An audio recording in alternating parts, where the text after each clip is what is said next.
India young professional scheme की ballot opening की dates finally announce हो चुकी है। तो बैलेट ओपन होने वाला है 16 जुलाई को एग्जैक्टली एट 1:30 PM। कौन से लोग होंगे जो एलिजिबल होंगे इस स्कीम के लिए, क्या एज ग्रुप होना चाहिए आपका, कितने पैसे होने चाहिए आपके बैंक अकाउंट में, क्या प्रोसेस है, कहां से अप्लाई कर सकते हो आप इस स्कीम के लिए, ये सारी डिटेल्स आज के वीडियो में मैं आपके साथ शेयर करने वाली हूँ। तो वीडियो को प्लीज एंड तक जरूर देखिएगा।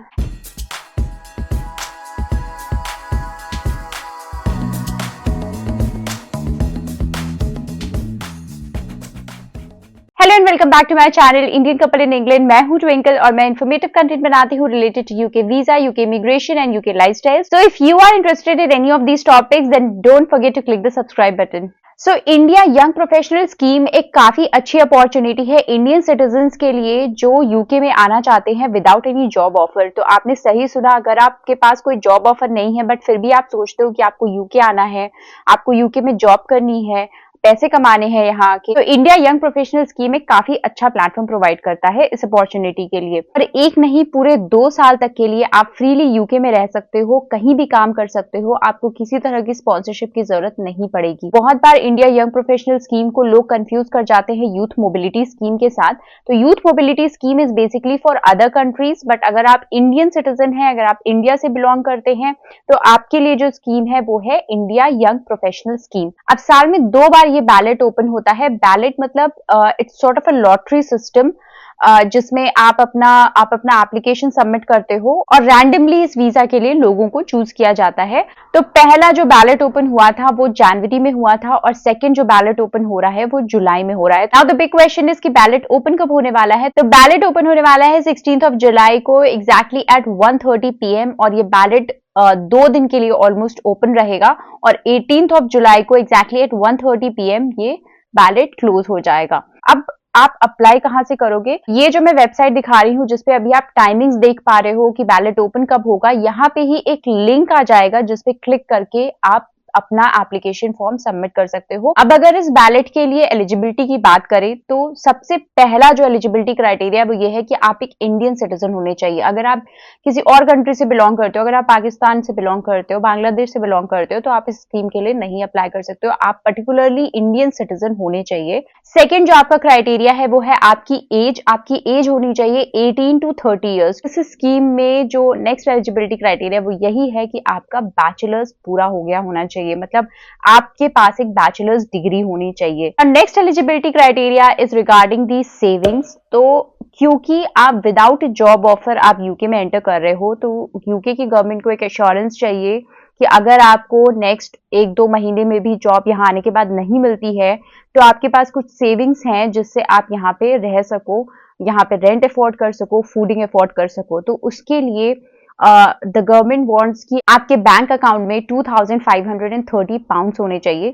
नाउ 2530 पाउंड्स इज रफली अराउंड 2.5 लाख रुपए। तो आपके अकाउंट में ये 2.5 लाख रुपए होने चाहिए। नेक्स्ट एलिजिबिलिटी क्राइटेरिया इज कि आपके कोई बच्चे नहीं होने चाहिए जो 18 साल से कम हो और फाइनेंशियली आपके ऊपर डिपेंडेंट हो। नाउ बहुत सारे लोग ये भी पूछते हैं कि हम ऑलरेडी एक बार आ चुके हैं इंडिया यंग प्रोफेशनल स्कीम में, तो हम फिर से अप्लाई कर सकते हैं क्या? नहीं, तो आप नहीं कर सकते हो, बिल्कुल नहीं कर सकते हो। अगर आप इंडिया यंग प्रोफेशनल स्कीम पे ऑलरेडी एक बार यूके आ चुके हो तो आप फिर से अप्लाई नहीं कर सकते हो इस बैलेट के लिए, इस वीजा के लिए। तो जो ये 2.5 लाख रुपए हैं वो आपके अकाउंट में 28 डेज तक होने चाहिए। मतलब जब आप वीजा के लिए अप्लाई करोगे, बैलेट के लिए नहीं, जब आप वीजा के लिए अप्लाई करोगे तब आपको दिखाना पड़ेगा अपने बैंक स्टेटमेंट में कि 28 दिनों से पिछले ये 2.5 लाख रुपए आपके अकाउंट में ही हैं। मतलब आप अभी बैलेट के लिए अप्लाई कर सकते हो, अगर आपके अकाउंट में पैसे नहीं है तो भी आप अप्लाई कर सकते हो। बट जब आप वीजा अप्लाई करने जाओगे, वीजा के लिए आप जब एक्चुअल एप्लीकेशन अपनी डालोगे तो आपको दिखाना पड़ेगा अपने बैंक स्टेटमेंट में कि आपके पास 2.5 लाख रुपए ऑलरेडी हैं आपके बैंक में पिछले 28 दिनों से। नेक्स्ट किस की आपको डॉक्यूमेंट्स क्या चाहिए हो सकते हैं? तो बहुत ही सिंपल प्लेन डॉक्यूमेंट्स चाहिए होते हैं, बहुत ही ज्यादा कुछ नहीं चाहिए होता है। सबसे पहला जो डॉक्यूमेंट है वो आपका पासपोर्ट होना चाहिए आपके पास। सेकंड है आपकी बैंक अकाउंट की स्टेटमेंट्स आपको निकलवानी पड़ेंगी बैंक अकाउंट से, चाहे ऑनलाइन या फिर बैंक जाके। वो आपको अपनी वीजा एप्लीकेशन के साथ सबमिट करनी पड़ेगी जिसमें आपको दिखाना पड़ेगा कि पिछले 28 दिनों से आपके बैंक अकाउंट में जो अमाउंट है 2.5 लाख का वो मेंटेन है। Next is the evidence of your qualifications. मतलब अगर आपने बैचलर्स कर रखा है या फिर अगर आपने हो सकता है मास्टर्स भी कर रखा हो, तो जो भी आपका एजुकेशनल बैकग्राउंड है, जो भी आपकी क्वालिफिकेशन है, उससे रिलेटेड जो भी डिग्री वगैरह है, जो डॉक्यूमेंट्स हैं, वो भी आपको अपने वीजा के साथ ही सबमिट करनी पड़ेगी। नेक्स्ट इज ट्यूबरकुलोसिस का टेस्ट। तो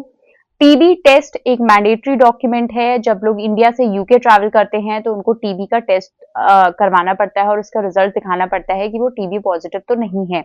तो ये जो टेस्ट सेंटर्स है वो आपको ऑलरेडी यूकेवीआई बता देगी कि कौन से टेस्ट सेंटर में आप जाके वहां पे आप टेस्ट करवा सकते हो और उसका जो रिजल्ट है, रिपोर्ट है, वो भी आपको अपनी वीजा एप्लीकेशन के साथ सबमिट करना पड़ेगा। Next is a police report और एक clearance certificate from the police कि आप किसी क्रिमिनल एक्टिविटी में तो इन्वॉल्व नहीं हो, आपके ऊपर कोई क्रिमिनल हिस्ट्री तो नहीं है, आपका वो सॉर्ट ऑफ एक क्रिमिनल बैकग्राउंड चेक जैसे करवाते हैं हम पुलिस से, वो आप डॉक्यूमेंट भी आपको अपने वीजा के साथ अटैच करना पड़ेगा। अब ये तो वो डॉक्यूमेंट्स हैं जो आपको तब अटैच करने हैं जब आप वीजा के लिए अप्लाई करोगे, बट बैलेट के लिए आपको क्या करना है? बैलेट में आपको कितनी डिटेल्स आपके पास होनी चाहिए? तो बैलेट के लिए आपको बहुत ही सिंपल डिटेल्स देनी है। आपको अपना नाम देना है, आपको अपना डेट ऑफ बर्थ पता होना चाहिए, आपको अपना डेट ऑफ बर्थ फिल करना पड़ेगा एप्लीकेशन में, साथ ही आपको अपनी पासपोर्ट डिटेल्स देनी होंगी और साथ ही में आपको स्कैन या फिर आप अपने पासपोर्ट की एक फोटोग्राफ भी सबमिट करनी पड़ेगी। अपार्ट फ्रॉम दैट आपको अपना मोबाइल नंबर और आपको अपना ईमेल आईडी भी देना पड़ेगा। तो ईमेल आईडी आप कोशिश करो कि वही ईमेल आईडी आप शेयर करो जो आप एक्टिवली चेक करते हो, क्योंकि जो भी रिजल्ट्स आएंगे, जो भी आप आगे का यूकेवीआई के साथ कम्युनिकेशन होगा, वो उसी ईमेल एड्रेस पे होगा। तो प्लीज मेक श्योर कि आप एक वैलिड ईमेल आईडी दो, करेक्ट ईमेल आईडी। अब बैलेट में एंट्री करना बिल्कुल फ्री ऑफ कॉस्ट है, आपको एक पैसे नहीं देने हैं बैलेट में एंट्री करने के लिए। बैलेट में अगर आपकी एंट्री सक्सेसफुल हो जाती है तो आपको यूकेवीआई से सक्सेसफुल का ईमेल आता है और उसके बाद वो आपको इनवाइट करते हैं to apply for the visa. Visa apply करने के टाइम पे आपको 298 पाउंड्स आपको देने पड़ेंगे for the visa application fees. इसके साथ ही आपको देना होगा हेल्थ चार्ज, जो कि होता है तकरीबन 1000 पाउंड्स पर ईयर के हिसाब से। तो अगर आप 2 साल के लिए वीजा ये होता है, आपको ऑलमोस्ट 2000 पाउंड देने पड़ेंगे फॉर हेल्थ चार्ज। तब से आपको ये ईमेल आएगा सक्सेसफुल का, जब से आपको इनवाइट भेजा जाएगा for applying for your visa, तब से आपके पास 90 डेज का टाइम होगा। उस 90 डेज के टाइम पीरियड में आप वीजा के लिए अप्लाई कर सकते हो। अगर आपको कोई भी प्रॉब्लम्स आती हैं, आप नहीं अप्लाई कर पा रहे हो, आपको हेल्प चाहिए, आप हमें रीच आउट कर सकते हो। इस वीडियो के कमेंट सेक्शन को भी मैं एक्टिवली चेक करती रहूंगी और साथ ही साथ आप हमारे इंस्टाग्राम पे भी आप रीच कर सकते हो। हमारा इंस्टाग्राम हैंडल आपको नीचे स्क्रीन पर दिख जाएगा। तो wishing everyone who is going to apply for the India young professional scheme all the best. तो मिलते हैं नेक्स्ट वीडियो में। Till then bye.